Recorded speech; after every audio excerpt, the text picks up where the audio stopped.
Hello, I'm Jason Stanton. I serve at First Lutheran as senior pastor there. This is my morning musing for Friday, August 7th, a day after my son Andrew, he just turned 13. I now have two teenagers in the house. And of course, anytime any of our children have a birthday, it sends us parents down memory lane. Yesterday we looked through baby pictures of Andrew and a picture of Andrew with his cake each year of his whole life. Turns out we have a lot of pancakes and a lot of pictures, not just cakes. Yesterday he ate 13 pancakes because that's what you do when you're a 13-year-old boy. Those were the days. What paging through old pictures does to me and for me, what birthdays in general do, whether it's my own or someone I love, it is a marking of time, obviously. And I've been thinking a lot about time, how what an unuseful measurement it is right now. These last months, I don't even know how many. March, April, May, June, July, we're into August, so what, 5-6 months, this last half a year or so has felt in some ways like it's taken 30 years, and in other ways more like 30 years than I guess anything else.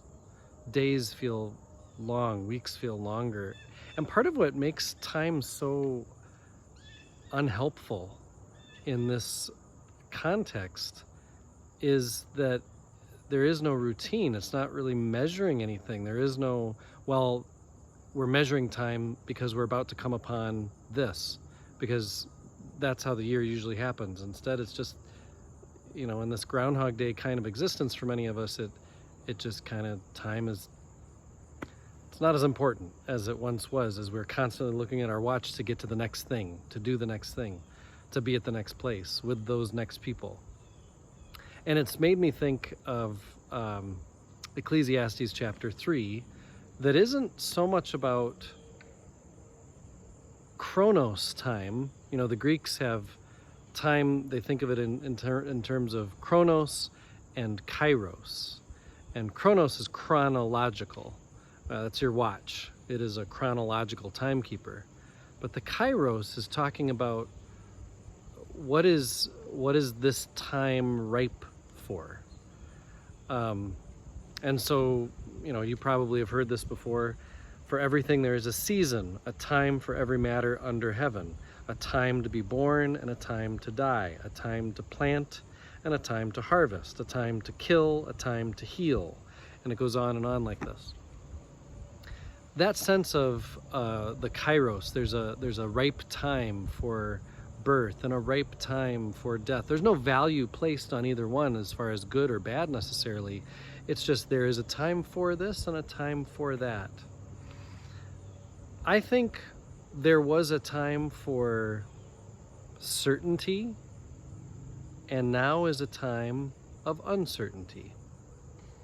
And as much as uncertainty has a value placed on it by many of us as bad, or a negative connotation about uncertainty, I think many of us, while not loving uncertainty and preferring more control and certainty, many of us are easing into a new way of being open to that which is happening to us, around us, perhaps for us, maybe against us. And I think it may be helpful for us to just think of time right now, not as a chronos, because I think that just makes us feel frustrated. Oh man, we've been doing this how many days? I know some of us count how many days into the quarantining or into COVID time we are. I'm not sure that's helpful. Maybe a more helpful question for us is, where are we right now? What is the kairos? What are we open to?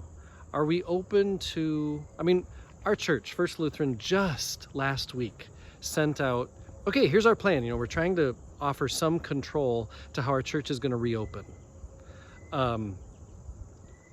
When our Cooley COVID compass comes out on a Wednesday and our county health department says, we're at high instead of severe, or if we're at moderate instead of high, if we're at low, we will, based on how the county informs us, we will make reopening decisions based on that, and here's what it'll look like. And we just sent that out to the whole congregation. Beautiful color grid, a reopening grid. Oh, I was so happy to have that sent out. We're communicating with everyone. And then, of course, on Wednesday, just a couple days after many people got it, the county says, yeah, we're going to do something different. Today, I believe, the 7th, is when they're going to explain what different will look like and how they're going to be communicating what's happening with COVID-19 in our area.